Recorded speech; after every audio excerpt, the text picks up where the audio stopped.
Surgery లేకుండా sciatica, spondylitis, frozen shoulder కి కేవలం 45 నిమిషాలలో నొప్పి లేని అత్యాధునిక చికిత్స ప్రాణ పెయిన్ క్లినిక్. విజయవాడలో వాయు కాలుష్యం ప్రమాద ఘంటికలు మోగిస్తుంది. విజయవాడలో పొల్యూషన్ ఏ రేంజ్ లో ఉందో centre for research and energy and clean air నివేదిక బహిర్గతం చేస్తుంది.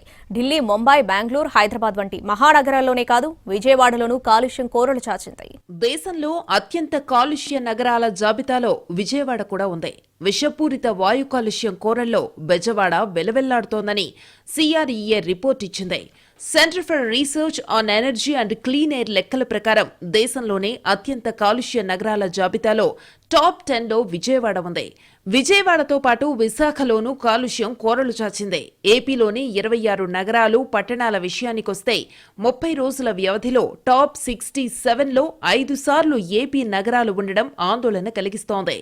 దేశవ్యాప్తంగా టాప్ 10 కాలుష్య నగరాల్లో విశాఖ 6 రోజులు ఉంటే విజయవాడ 3 రోజులుంది.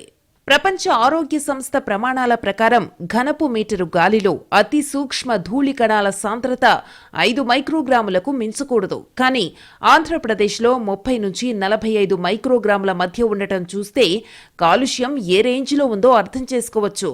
రాష్ట్రంలో కాలుష్య ప్రభావిత ప్రాంతాల్లో నాసిరకం గాలిని పీల్చడం వల్ల ప్రతి మనిషిపై రోజుకు సగటున 2 సిగరెట్లు తాగితే ఎలాంటి ఆరోగ్య సమస్యలు ఎదురవుతాయో అలాంటి పరిస్థితి ప్రస్తుతం ఉందని చెబుతున్నారు నిపుణులు.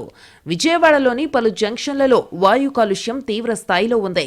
పరిశ్రమలకు తోడు వాహనాలు వెదజల్లుతున్న పొగ, రోడ్లపై చెలరేగుతున్న దుమ్ము, ధూళితో నగరవాసులు శ్వాసకోశ సమస్యలను ఎదుర్కొంటున్నారు. 15 ఏళ్లకు పైబడిన వాహనాలు నిత్యం వేలాదిగా రోడ్లపై తిరుగుతున్నాయి. ఈ వాహనాలతో వెలువడే కాలుష్యం ఉక్కిరి బిక్కిరి చేస్తోంది.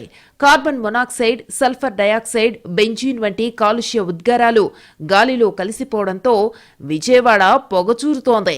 బహిరంగ ప్రదేశాలలో చెత్తను దగ్ధం చేయడంతో వాయు కాలుష్యం మరింతగా పెరుగుతోంది.